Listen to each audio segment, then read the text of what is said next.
Doctor साहब, आपने बात की ईसीजी कराने के लिए, ईसीजी के अलावा भी कोई जांच वगैरह है या ऐसी कोई सावधानी है जिससे कि बचा जा सके? बिल्कुल, ईसीजी तो करानी चाहिए, लेकिन इसके साथ में जिन जिन को शुगर की अपनी बीमारी है वो सावधानी रखें, शुगर का अपना चेकअप कराएं, शुगर को कंट्रोल में रखें। अगर बीपी आपका ज़्यादा है तो बीपी को चेक कराएं, बीपी की दवाई नियमित रूप से खाएं, बीपी को कंट्रोल में रखें। बीपी की भी दवाइयाँ अलग अलग तरह की आती हैं, इसलिए अपने डॉक्टर से संपर्क करके ही दवाई लें। कई दवाइयाँ ऐसी हैं जो बीपी कंट्रोल करती हैं लेकिन दिल का बचाव नहीं करती, या कुछ दवाइयाँ ऐसी हैं जो कि शुगर जैसी परेशानी पैदा कर देती हैं। हर उम्र के हिसाब से, हर माहौल, हर मरीज के हिसाब से अलग अलग तरह की दवाइयाँ देने की ज़रूरत पड़ती है, जो कि एक्सपर्ट डॉक्टर ही आपको समझा सकता है। तो आप अपने नज़दीक के एक्सपर्ट डॉक्टर से संपर्क करें, बीपी को कंट्रोल में रखें, शुगर को कंट्रोल में रखें, और कोलेस्ट्रॉल ज़रूर अगर आपको बीपी शुगर की बीमारी है तो हर 6 महीने में एक बार कोलेस्ट्रॉल ज़रूर चेक कराएं, वरना साल में 2 साल में कोलेस्ट्रॉल ज़रूर चेक कराएं। कोलेस्ट्रॉल बढ़ा हुआ होता है तो उससे भी दिल के ऊपर बुरा असर पड़ता है। और जो सबसे बड़ी चीज़ जो आपके हाथ की है कि स्मोकिंग छोड़ दें। अगर आप स्मोकिंग करते हैं तो स्मोकिंग छोड़ दीजिए, क्योंकि हार्ट अटैक के लिए बढ़ती हुई उम्र, male sex, smoking, cholesterol, family history, high blood pressure, high blood sugar, ये ऐसे फैक्टर्स हैं जो कि इसके अंदर बहुत बड़ा कारण बनते हैं।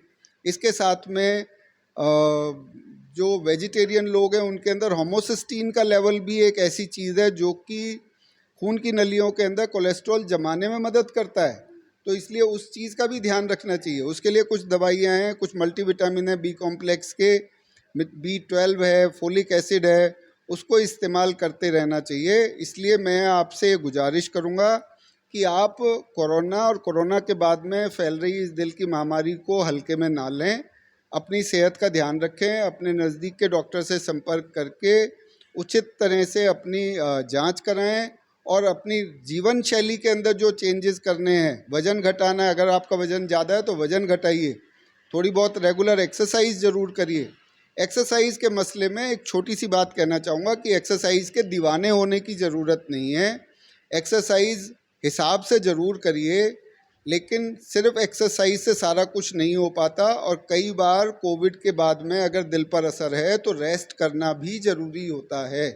ये एक बहुत इम्पॉर्टेंट चीज़ है, ठीक है। तो इसलिए एक्सरसाइज हिसाब से करें, और अपना जो जिस समय रेस्ट की ज़रूरत है उस समय रेस्ट करें, स्मोकिंग बंद करें, वज़न कंट्रोल करें, शुगर बीपी को कंट्रोल में करें, कोलेस्ट्रॉल का चेक करा के कोलेस्ट्रॉल को कंट्रोल करें।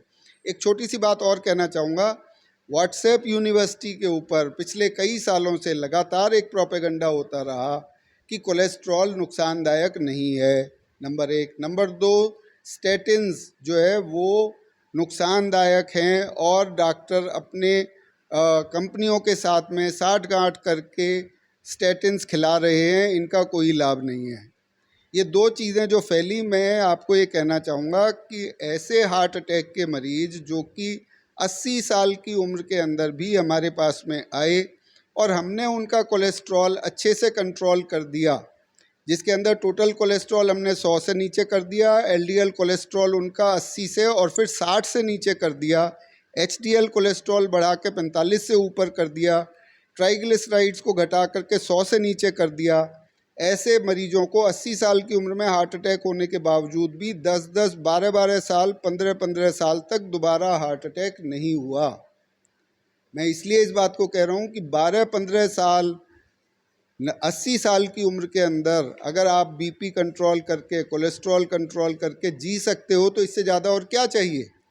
इसलिए इस भुलावे में मत आइए कि कोलेस्ट्रॉल से कोई नुकसान नहीं, कोलेस्ट्रॉल से बहुत नुकसान है। वो नलियों में जम करके नलियों को रोकता है और बड़ा अटैक करता है, और उसको कंट्रोल करने के लिए स्टेटिन्स अगर लेने पड़े तो उसमें बिल्कुल मत हिचकिचाइए। उनसे हर दवा से नुकसान होता है, इवन पानी और हवा से नुकसान हो रहा है, लेकिन सावधानी से, डॉक्टर की सलाह से, मशवरे से, बीच बीच में जो टेस्ट कराने वो कराते हुए अगर आप लेते रहेंगे तो आपकी सेहत में इजाफा होगा। अपना ध्यान रखिए, सतर्क रहिए, स्वस्थ रहिए। धन्यवाद।